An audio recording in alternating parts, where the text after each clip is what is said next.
ॐ अज्ञानतिमिरान्धस्य ज्ञानञ्जनशलाकया चक्षुरुन्मीलितं येन तस्मै श्रीगुरुवे नमः। हरे कृष्ण। तो आज हम आपको बताएंगे सखूबाई के बारे में। सखूबाई पंढरपुर एक जगह है, हम जानते हैं पंढरपुर में भगवान पंडर विठल हैं और बहुत बड़ा भक्तों का वहाँ पर एक समूह है, एक प्रकार की एक परंपरा ही है। तो उस स्थान के निकट एक गांव था जिसका नाम था सिंचीरू निपुरम।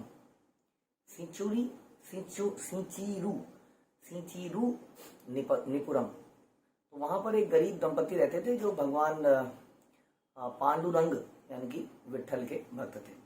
तो गरीब होने के बावजूद भी वो जो है बड़े संतुष्ट थे भक्ति के कार्यों में। ऐसा पूरा उनका दिनचर्या था, हृदय उदार था, जैसे कि भक्त का हृदय उदार हो ही जाता है। और अन्य लोगों की सहायता करना, उन्हें भक्ति में जोड़ना, भगवान के बारे में चर्चाएं करना, ये उनका काम था। लेकिन उनकी कोई संतान नहीं थी, तो उस कारण से वो थोड़े दुखी भी थे और उन्होंने भगवान पांडुरंग यानी कि विठल से प्रार्थना करी कि उन्हें एक संतान की प्राप्ति हो। और भगवान ने उनसे प्रसन्न होकर उन्हें आशीर्वाद भी दिया और उनके घर में एक सुंदर कन्या का जन्म हो। उस कन्या का नाम उन्होंने रखा सखू, जिसके आज हम जिनकी कहानी सुन रहे हैं, सखूबाई, बाद में इस नाम से जानी गई। तो सखूबाई जैसे कि ऐसे परिवार में पैदा हुई, भक्तों के परिवार में, तो बचपन से ही बड़ी भक्तिमय उनका हृदय था। और वो बचपन से ही भगवान के लिए फूलों की माला बनाना, चंदन का लेप करना और माँ का अन्य घर के कार्यों में मदद करना, ये वो कार्य करती रहती थी। और बड़े स्नेह, उनके माता पिता उनसे बड़ा प्रेम करते थे क्योंकि बड़े आज्ञाकारी थी भगवान की भक्त थी, घर के कार्यों में हेल्प करती थी। अब बात आती है उनके विवाह की। तो महाराष्ट्र में कृष्णा नदी के पास में एक गांव था करहाड़। तो वहां पर एक ब्राह्मण अपनी पत्नी ग्यालीबाई और उसका पुत्र औदार्य, ग्यालीबाई उनकी पत्नी और औदार्य उनका पुत्र, इनके साथ रहता था। तो कहने को तो ब्राह्मण था लेकिन बहुत बड़ा कंजूस था। उसका नाम लोगों ने इसलिए कृपण रख दिया था। और उसके अंदर ब्राह्मणोचित गुण नहीं थे। जाति ब्राह्मण था, इसका मतलब कर्म से ब्राह्मण नहीं था। और पत्नी झगड़ालू स्वभाव की थी, जो आसपास की सारी स्त्रियों से झगड़ा करती थी और उनका अपमान करती थी। बिल्कुल नास्तिक लोग थे, कहने को ब्राह्मण थे और घर में आए हुए अतिथियों का कभी स्वागत सत्कार नहीं करते थे, सेवा नहीं करते थे। लोगों को सताने में उनको आनंद आता था। और दुष्ट, कर्कश, अभिमानी, कठोर हृदय की ये स्त्री थी। ब्राह्मण भी कोई बहुत बढ़िया व्यक्ति तो नहीं था, हमने सुना ही, कृपण था एक नंबर का। हमें अपनी संपत्ति को भगवान की सेवा में लगाना चाहिए, ना कि उसको संपत्ति भगवान इसलिए देते हैं ताकि भगवान की सेवा में लगाई जाए। अपनी हर चीज भगवान की सेवा में लगाई जाए। तो वो लेकिन कृपण था, कंजूस था। और लेकिन उनकी पत्नी इतनी मतलब कर्कश थी कि ये ब्राह्मण अपनी पत्नी के सामने मुंह नहीं खोलता था और वो अपनी इच्छा के अनुसार घर चलाती थी सारा। तो जो उनका पुत्र था औदार्य, अब ऐसे परिवार में जहाँ पिता ऐसा है, माँ ऐसी है, तो कहाँ पुत्र को अच्छा होना था। तो पुत्र का स्वभाव ही बड़ा दुष्ट पुत्र था एक नंबर का। और उसके हृदय में जरा सी भी सहानुभूति, दया का कोई भाव नहीं था। उसने अपने पिताजी से वेदों का ज्ञान तो ले लिया था, जैसे कि आजकल एक प्रोफेशन बन गया है, भागवत कथा करना, वेदों का उच्चारण करना, उसके पैसे मिलते हैं। तो उसने तोते की तरह रट लिया था। लेकिन उसके हृदय में जरा सा भी भगवान के लिए, भक्तों के लिए, समाज के लिए, मानवता के लिए, जीव के लिए प्रेम, करुणा, ऐसा कोई चीज नहीं था। एकदम बांझ जैसा उसका हृदय था, एकदम रेगिस्तान जैसा सूखा। तो करहाड़ गांव के सब लोग कहते थे कि इनसे दूरी बना के रखो, कोई इनको पसंद नहीं करता था। सब लोग कहते थे इनको बेटी देने से बेटर है बेटी को कुएं में डाल दिया जाए।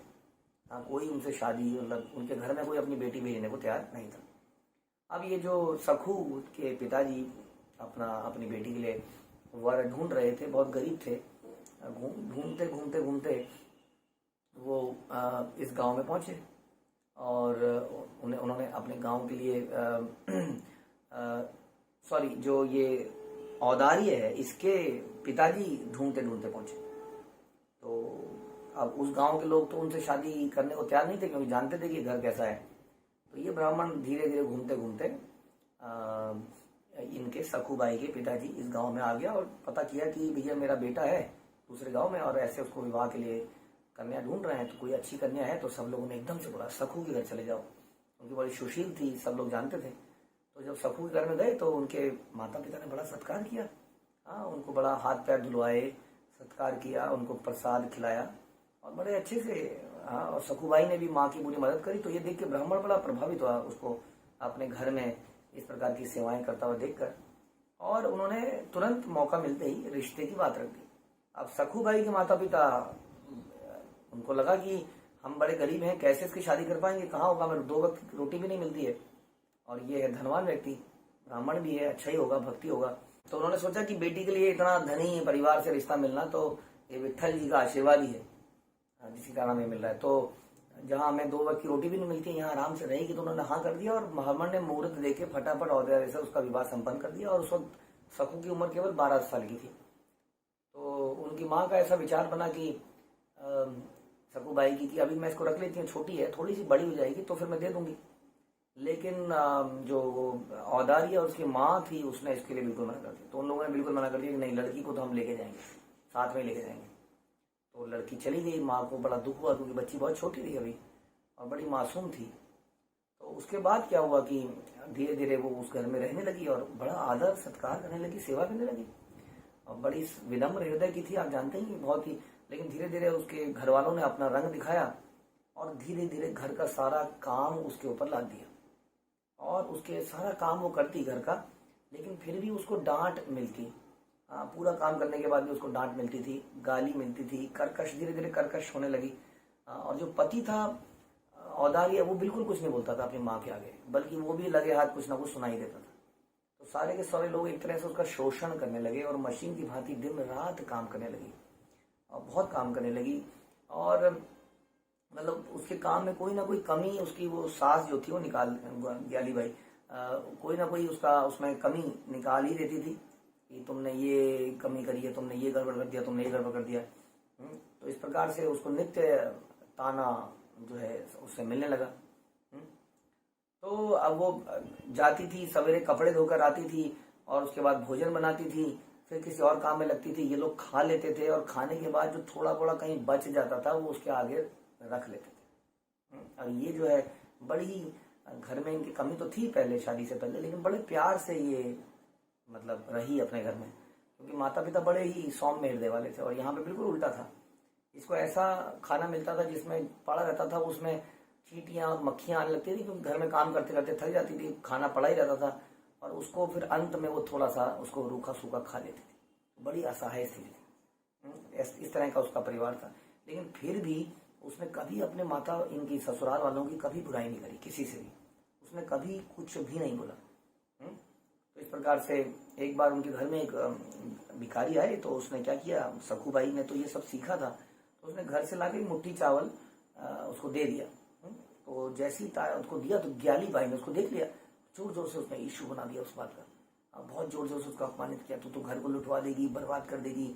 अब वो बड़ा सोच रही थी कि मेरे माता पिता थे, गरीब थे, फिर भी घर में कोई आता था तो उसको खाली हाथ नहीं लौटाते थे, ये तो इतने अच्छे पैसे वाले लोग हैं, ये ऐसा क्यों कर रहे हैं। उसके मन में बड़े विचार आते थे और बड़ा विलाप करने लगी ये सब बातें सोचकर कि धर्महीन परिवार में वो आ गई है, क्योंकि वो कहाँ भगवान पांडुरंग विट्ठल की भक्तन थी और अब यहाँ पे कुछ भी नहीं कर पा रही है, यहाँ तक कि दान भी नहीं दे पा रही है किसी को, एक मुट्ठी चावल। तो वो रोने लगी और भगवान विट्ठल से मंगलमय जीवन की कामना करने लगी कि भगवान विट्ठल सब कुछ ठीक करें, इनकी मति ठीक करें। लेकिन फिर भी उसने कभी किसी से उनकी बुराई नहीं करी। अब सखूबाई की माँ थी, उसको बड़ी चिंता होने लगी, मेरी बड़ी बेटी बड़ी छोटी है, कोई कुछ मतलब पता नहीं चल रहा है कैसे वो रह रही होगी, इतनी 12 साल की लेडी वहां पे क्या कर रही हो, क्या नहीं कर रही, विलाप होने लगी। तो क्या मतलब बड़ा उसको दुख होने लगा। जो भी उस गांव के आसपास से आता था तो उससे पूछती थी कि मेरी बेटी कैसी है। अब जनरली वैसे बेटी तो बताती नहीं थी किसी को कि कैसी है, लेकिन फिर भी कई बार लोग बता ही देते, क्योंकि लोगों को पता तो चलता ही था कि क्या हो रहा है, और ये सुन के वो बड़ी दुखी हो जाती थी। तो फिर एक बार उसने डिसाइड किया कि मैं अपनी बेटी के घर करहाड़ में एक बार उससे मिलने चलेंगे। तो ये दोनों पति पत्नी अपनी बेटी से मिलने चले गए। तो सखू के घर में पहुंचकर उसकी जब उन्होंने हालत देखी तो बेचारी कांतिहीन हो चुकी थी, हड्डियां उसकी दिख रही थी, गाल पिचक गए थे, ऐसा लगता था कि बहुत सालों से बीमार है, खाया नहीं है, बालों में तेल कभी लगा ही नहीं है, बाल रूखे हो गए हैं। तो बहुत रोने लगी कि बेटी तेरा क्या हाल हो गया है। उसने बड़े प्रेम से अपनी बेटी को बोला। इतने सालों में पहली बार सखूबाई ने ये प्रेम के शब्द सुने, अपनी माँ को देखकर और प्रेम के शब्द सुनकर छटपटा सी गई और गले से आलिंगन कर लिया, फूट फूट के रोने लगी, क्योंकि इतने सालों से उसने ये सब नहीं देखा था, सुना था। और तभी वहाँ पे उनकी सास ग्याली बाई आ गई और ये सब जोर जोर से चिल्लाने लगे उन्हें देखकर, तुम यहाँ खड़ी अपना समय बर्बाद कर रही हो, जाओ घर में सारा काम पड़ा है, अंदर आके काम करो, चुपचाप न चली गई। और उसकी माँ से रहा नहीं है ये सब देखकर, तो उसने ग्याली बाई से बोला। ग्याली बाई ने ये देखा तो ग्याली बाई ने केवल उसकी बेटी को नहीं दुत्कारा, फिर उसकी माँ को पकड़ लिया कि तुम्हें दो वक्त की रोटी तो मिलती नहीं है, तुम क्या अपनी बेटी बेटी कर रही हो, धिक्कार है तुम्हारे ऊपर। यहाँ पर वो 3 टाइम खाना खाती है, बल्कि इतना खा रही है, आलसी हो गई है। ऐसा कहकर उसकी माँ को भी दुत्कार दिया और उसकी माता पिता ने अपमानजनक शब्द सुने और चुप ही बने रहे, क्योंकि यही उन्होंने भक्ति में सीखा था, इस प्रकार से हमेशा अपने को मृदुल बना के रखना है। तो उन्होंने उनका बिल्कुल भी सत्कार नहीं किया। उनकी बेटी के बहू के माता पिता आए थे, लेकिन तो माता पिता थोड़ी देर के लिए गांव में निकल गए, लेकिन चुपके से उनकी माँ ने क्या किया कि सकूबाई के पीछे पीछे उसके कपड़े धोने की जगह में चली गई, ताकि बच्ची से पर्सनली कुछ बात कर सके कि वो कैसी है, क्या चल रहा है। तो जब वो जगह में पहुंची जहाँ उनकी बेटी कपड़े धोने गई थी, तो गाँव की जो और लेडीज थी उन्होंने तुरंत पता लगा अच्छा इनकी माँ है, तो बोला अरे तुम्हारे गाँव में कोई कुआं नहीं है क्या? तो मैंने कहा कुआं नहीं है, क्यों पूछ रही हो कुआं नहीं है? मैंने कहा कुआं अगर है तो कुएं में डाल देती, इनके यहाँ पे शादी क्यों करी? और धीरे धीरे उसको सारी बात पता चली। हाँ, तो उन्होंने कहा जी मैं क्या करती, मैंने तो सोचा एक ब्राह्मण है, श्रेष्ठ घर में आए थे, हमें पता नहीं चला, अब मेरे ही हाथ से मेरी बेटी का नाश हो गया। और लेकिन मैं कुछ भी नहीं कर सकती। और सखू ने तब भी बोला माँ आप मेरी चिंता ना करें, सब कुछ ठीक हो जाएगा, भगवान विट्ठल की कृपा से सब ठीक हो जाएगा, आप घर जाइए। और वो सोच रहे होंगे कि पता नहीं घर तो आए लेकिन कहाँ चले गए, मेरे पीछे पीछे तो नहीं आ गए। तो वो उसकी बात सुन के बेचारे वापस आ गए और कहीं उसके लिए कोई मुसीबत ना खड़ी हो जाए, और वापस आ गए। और उसकी सास ने जो भी घर में थोड़ा बहुत खाना वाना था उनके आगे रख दिया, उन्होंने खाया पिया और घर जाने लगे। और जाते हुए माँ ने एक बार ट्राई किया कि ग्याली बाई से पूछा कि क्या मैं इसको घर लेके जा सकती हूँ थोड़े दिनों के लिए, थोड़े दिनों बाद वापस ले आऊँगी, इसको कृपया भेज दीजिए। लेकिन ग्याली बाई का हिरदत में कठोरता जोर से चलाई और बोला निकल जाओ यहाँ से, अगर ये एक बार गई तो कभी वापस नहीं आएगी। तो इस प्रकार वहाँ पे काफ़ी रोना धोना हुआ। तो माता अपने घर को जाने लगी, लेकिन जाते जाते उन्होंने क्या किया, वो अपनी बेटी सकूबाई के लिए छोटे से भगवान विट्ठल की मूर्ति लाई थी, विग्रह लाई थी। और उन्होंने बोला मेरी प्रिय पुत्री, विवाह के बाद ससुराल वालों का ये अधिकार होता है, मैं कुछ कर नहीं सकती, लेकिन भगवान जरूर तुम्हारी रक्षा करेंगे, इनको रख लो। और इनसे प्रेयर करो। तो विट्ठल को उन्होंने सकूबाई के हाथ में दे दिया और चली गई। और दोनों बड़े विलाप करने लगे, लेकिन क्या कर सकते थे। और औदार्य जो पति था वो इस सब देखकर कुछ नहीं बोला और अल्टीमेटली वो चुप बूत बन के खड़ा रहा। फिर क्या होता है, फिर समय बीतता चला गया। ससुराल में वह पति और सास ससुर के प्रेम और स्नेह के बिना जीती रही, कष्ट धीरे धीरे बढ़ते रहे, यातनाएं धीरे धीरे बढ़ती रही। लेकिन सखूबाई के अंदर एक अनलिमिटेड ऐसा लगता था कि पेशेंस है, और उस पेशेंस के रहते उसने उसको सब चीज को सहन किया। बस यही सोचते रही कि भगवान विट्ठल एक दिन जरूर आएंगे और मेरी रक्षा करेंगे। तो धीरे धीरे ये बढ़ता गया, काम उसके ऊपर बहुत यातनाएं बढ़ती गई। भरपेट खाना बिल्कुल ना के बराबर मिलता था। कई दिन तक काम करती रहती थी, तो थोड़ा बहुत उसको कभी कभी थोड़ा सूखा खाना मिल जाता था। अत्याचार बढ़ते ही जा रहे थे।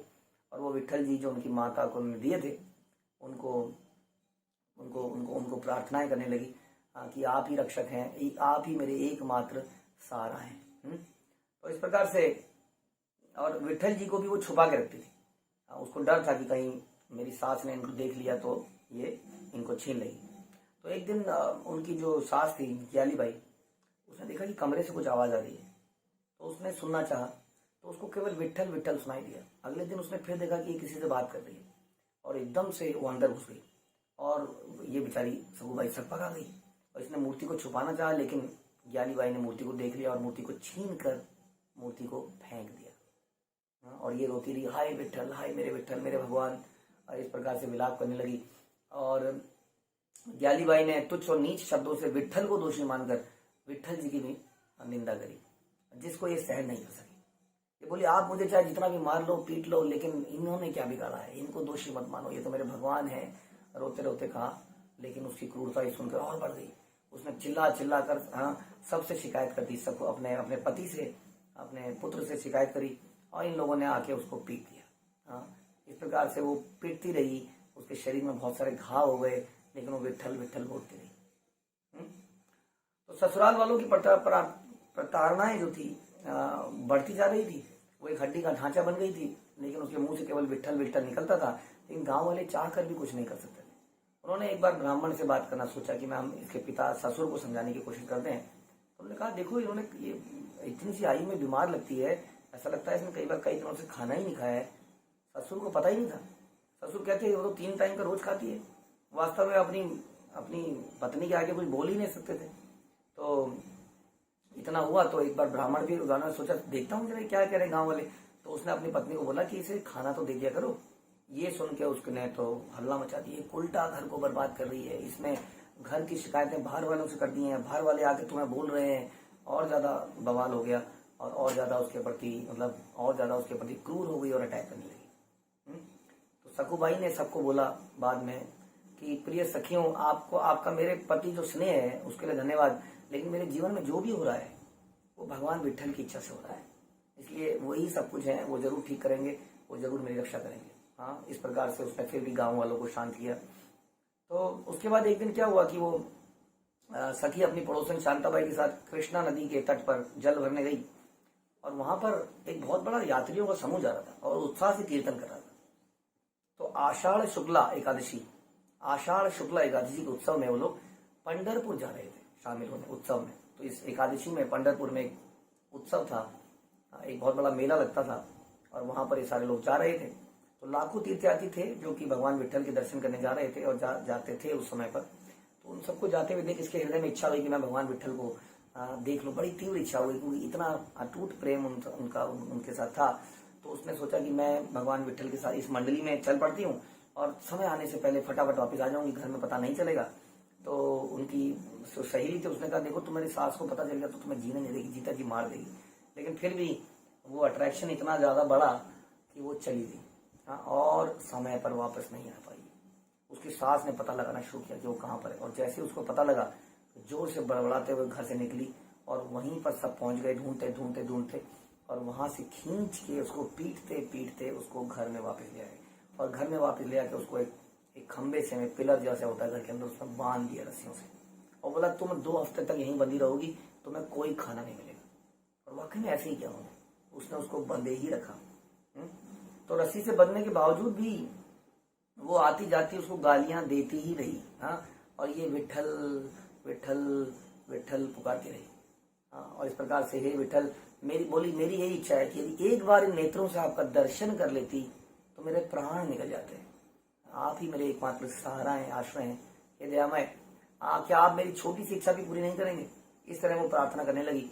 और एक शुद्ध भक्ति प्रार्थना कभी पूरी ऐसा नहीं होता कि पूरी ना हो। भगवान के हृदय को उसकी पुकारों ने द्रवित कर दिया। क्यों? क्योंकि उसने अपने जीवन में आने वाले हर कष्ट को यही सोच के सहा कि ये मेरे ही कर्मों का फल है। भगवान की इच्छा इसमें है और भगवान अवश्य मेरी रक्षा करेंगे। और इस भाव से भक्ति करती रही। जैसे कि भागवतम कहते हैं कि ऐसे लोग भगवान के प्रेम के अधिकारी बन जाते हैं। तो इसलिए भगवान विट्ठल का हृदय पसीज गया। उन्होंने अपने भक्त का पूरा उसको प्योरीफाई कर दिया, उसकी उत्कंठा को एकदम बढ़ा दिया था सखुबाई के। और अब भगवान स्वयं एक स्त्री बनकर वहां प्रकट हुए और सखुबाई के पास आकर बोले कि हे सखु, हे प्रिय, मैं पंढरपुर जा रही हूँ, क्या तुम भी मेरे साथ चलोगी? सखु ने कहा कि प्रिय सखी, मैं जाना तो चाहती हूँ लेकिन बंधी हुई हूँ, मेरे भाग्य में नहीं है। तो यह सुनकर उसने कहा अच्छा तुम ऐसा करो, मैं तो फिर चली जाऊंगी, तुम चले जाओ, मैं तुम्हारी जगह यहाँ पर बंध जाती हूँ, तुम फटाफट दर्शन करके आ जाना, तब तक मैं यहीं पर बंधी रहूंगी। तो यह कहकर उसने उसके बंधन खोल दिए। और एकदम से इसने सुना तो ये अचंभे में आ गई, लेकिन ये सुनकर के भगवान से मिल पाएगी जो उसकी इतनी तमन्ना थी, ये उसको समझ नहीं आया और तुरंत वहां से भाग ली और सीधा पंढरपुर पहुंच गई। अब भगवान जो है सखुबाई का वेश लिए उस खंबे में बंधे खड़े रहे। अब इस दौरान उसके सास ससुर आते रहे, उसको गाली देते रहे और वो सबको भगवान सखुबाई बन के सबको सहन करते रहे। और भगवान बंधे रहे एक रस्सी में, खंबे में, अपने भक्त के लिए, और उनका भक्त उनके दर्शन करने गया हुआ है। तो प्रतिदिन सखु की सास आते, उसको पीटते मारते। भगवान ने, विट्ठल जी ने उनके लिए, सखुबाई के लिए पिटना स्वीकार किया। और इस प्रकार से सब लोग चकित थे। सखूबाई की इस अवचलित भक्ति से सखू के पिता के मन में विचार आया कि उसने इतने दिनों से कुछ नहीं खाया है, कहीं मर गई तो हमारी बदनामी हो जाएगी। तो उन्होंने बोला अपने बेटे को औदार्य को कि इसको जाके खोल लो, और थोड़ा सा इसको बोलो कि जाए, इतने दिनों बाद खोला है, बोला कि जाओ और जाके भोजन पकाओ और इस प्रकार से उसके बाद थोड़ा खा लो। तो भगवान भी एक पतिव्रता पत्नी की भांति सिर झुकाए खड़े रहे, ये तो भगवान ही थे। उन्होंने स्नान करके भोजन वगैरह बनाया, भगवान ने स्वयं सखुबाई बन के, और अपने हाथों से तीनों को भोजन कराया। और भोजन खाते उन्होंने कहा ये क्या अद्भुत भोजन है, कैसा विलक्षण स्वाद है, इसकी सुगंध कितनी मनमोहक है, तो अमृत के समान है। तीनों ने भोजन की प्रशंसा करी। सखू के मुख से निरंतर भगवान विठल का नाम निकल रहा था, जिससे ग्वाली बाई का क्रोध बढ़ता जा रहा था फिर से। और क्रोधवश उसने कहा इस बुरे नाम का उच्चारण मत करो। और सखू के वेश में भगवान ने सुनकर कोई उत्तर नहीं दिया और नाम जपते रहे। और उसने सखूबाई के घर के सारे कामों को संभाल लिया, यानी कि झाड़ू लगाना, अनाज कूटना, नदी से पानी लाना, बर्तन धोना, कपड़े धोना, भोजन बनाना, पति के चरण दबाना, सारे काम भगवान ने सखूबाई बन के करे। और उनकी इतनी सेवा और इस प्रेमा, इस भगवान खुद ही उनके घर में थे, तो उनके हृदय तो परिवर्तित होने ही थे। उनका हृदय धीरे धीरे परिवर्तित होने लगा। धीरे धीरे उसको मारने की उनकी हिम्मत बंद हुई। पहले तो मारना, उनका गाली देना बंद होता गया, और धीरे धीरे धीरे सबकी मनोवृत्ति भगवान ने बदल दी। अब इधर क्या हुआ, इधर जो है सखूबाई वहां पहुंच गई पंढरपुर, और भगवान के दर्शन आनंद में डूब गई, भगवान को देखकर नृत्य करने लगी, मग्न हो गई। वो भूल गई कि दूसरी जगह पर एक स्त्री बंधी हुई है। उसकी सारी संसार से सारी रुचि समाप्त हो गई थी। उसने यही सोचा था कि जब तक उसके अंदर प्राण है वो पंढरपुर की सीमा से बाहर नहीं जाएगी। और उस दिन भगवान विठल के भजन कीर्तन में वो लगी रही, और एक दिन अचानक से देखा कि भगवान विठल के आगे वो लेटी हुई है और उसके प्राण पंछी निकल गए हैं। भगवान विठल के आगे ही वो भजन करते करते अपने प्राण त्याग चुकी थी।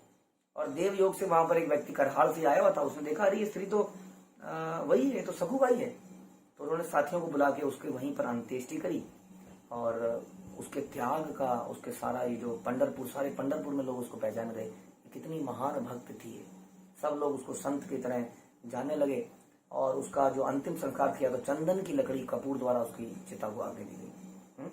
और इधर रुक्मणी जी भगवान की पत्नी चिंतित हो गई कि सखूबाई तो मर गई, अब भगवान तो सखूबाई बन के वहां गए हैं, अब भगवान अपने रूप में वापस कैसे आएंगे।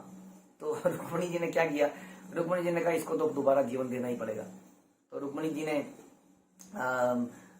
भक्तों को स्वप्न में आकर उन्हें आदेश दिया कि सखूबाई की अस्थियों को लाया जाए। तो रुक्मणी जी के आदेश से सखियों को, सारे अस्थियों को लाया गया, और रुक्मणी जी ने उनको छुआ और उसको पुनः जीवित कर दिया। और प्राण वापिस आने पर सखू को लगा कि वो एक बहुत लंबे समय के बाद सोकर उठी है।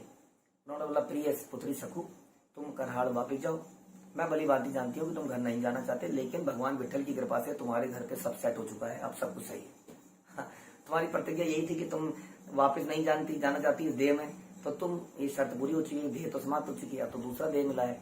और तुम सारी कहानी बताई कि विठल जी ने कैसे तुम्हारे घर में सारा काम किया। और ये फूट फूट के रोने लगी। करहाड़ में चल पड़ी।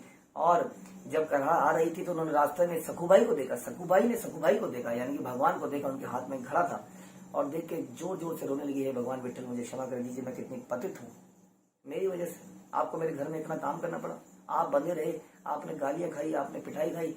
भगवान विठल ने मुस्कुराते हुए कहा इसमें कष्ट की क्या बात है, ऐसा कौन सा काम है जो मैं अपने भक्त के लिए नहीं कर सकता। मेरे आशीर्वाद से अब सब दुख समाप्त हो गए हैं, तुम्हारा जीवन आनंदमय होगा।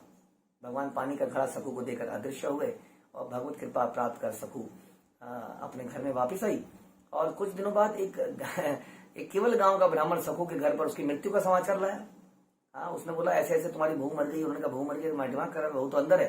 उसने कहा नहीं, ये तो वहां मर गई है। उन्होंने कहा ये तो कभी यहाँ से गई नहीं। उन्होंने पूरी कहानी बताई, तो ऐसे ऐसे ऐसे यहाँ पर था। तो लेकिन उसने कहा नहीं, मैंने खुद इसका अंतिम संस्कार कराया है, अंत्येष्टि कराई है। तो बाद में उन्होंने सखूबाई को बुलाकर पूछा, और सखूबाई ने सारी कहानी बताई कि वास्तव में मैं गई थी, इस प्रकार से मेरी मृत्यु हो गई थी। यहाँ पर जो लोग थे वो स्वयं भगवान विठल थे। ये सुन के घर वाले जोर जोर से रोने लगे। उनको अपने क्रूरता पे, अपने घटियापने पे उन्हें बड़ी शर्म आई। हम कितने नीच लोग हैं जो हमने ऐसा किया। और अपनी बहू को उन्होंने बहुत आदर दिया, सत्कार दिया, उससे प्रेम किया, उससे सारी क्षमा मांगी, उसके गुणों का गुणगान किया, और पूरा घर बदल चुका था। तो इस प्रकार से सखूबाई, इस प्रकार से हम उसके चरित्र को देखें, अद्भुत चरित्र है वास्तव में। तथ्य अनुकंपा हम सुनते हैं श्लोक भागवत में, इसका जीता जाता उदाहरण है वो एक स्त्री होते हुए। ऐसा नहीं कि ये सहन शक्ति केवल एक पुरुष में आ सकती है, वही इतना उन्नत भक्त बन सकता है। एक स्त्री के अंदर हम देख सकते हैं कितनी पावर हो सकती है। वास्तव में प्रेम में अद्भुत ताकत है और स्त्री के लिए प्रेम करना एक स्वाभाविक चीज है। लेकिन यदि ये प्रेम भगवान के लिए उत्पन्न किया जाए तो ये सरेंडर हम परंपरा के प्रति पैदा करें, भगवान से प्रेम करें, तो ये अद्भुत काम एक स्त्री कर सकती है। वो मर के जीवित हो सकती है। स्वयं रुक्मणी जी ने जिसको जीवित किया हो, स्वयं जिसके लिए भगवान बंध गए हों, ये है महान नारी। तो हमारी नारी जो है, नारी की वास्तविक जो ख्याति है, जो गुण है, वो इसी शालीनता, सहनशीलता, भक्ति, प्रेम, सेवा में ही है। इससे वो अद्भुत चीजें हासिल कर सकती है। लेकिन यदि वो पुरुषों की होड़ करेगी और आजकल की मॉडर्न सोसाइटी के हिसाब से बनेगी तो उसको कुछ पैसा, कुछ पोजीशन हासिल हो सकती है, लेकिन उसको ये हासिल नहीं हो सकता जो सखूबाई ने किया। तो इनका जीवन है जीता जाता उदाहरण है कैसे एक स्त्री को सहनशील होना चाहिए, कैसे हमें हर चीज में भगवान की कृपा माननी चाहिए, कैसे क्रूर परिस्थितियों में भी सहनशीलता और मृदुल व्यवहार बनाए रखना चाहिए, कैसे अपनी घर की बातों को इधर उधर नहीं करना चाहिए, कैसे दुष्टों की भी सेवा कर करके उनका हृदय परिवर्तित किया जा सकता है। मतलब कितनी चीजें बोली जाए उनके चरित्र से, किस प्रकार भगवान के प्रति अटूट विश्वास होना चाहिए। तो एक अद्भुत कैरेक्टर है। इसको सुन के हम लोग इस पर मेडिटेट करें कि हमारा आजकल का जो दौर है वो किस तरफ जा रहा है और हमारा वैदिक वैष्णवी जो हमारे इतिहास में हुए वो कितना बड़ा खजाना, भक्ति, सहनशीलता, मृदुलता का इतना बड़ा खजाना हमारे लिए छोड़ के गए हैं। तो आइए इनके बारे में चिंतन करते रहें और अपने हृदय को ऐसा ही मृदुल, सहनशील, सरेंडर्ड भक्त बनाएं। हरे कृष्णा। सखुबाई की जय। श्रील प्रभुपाद की।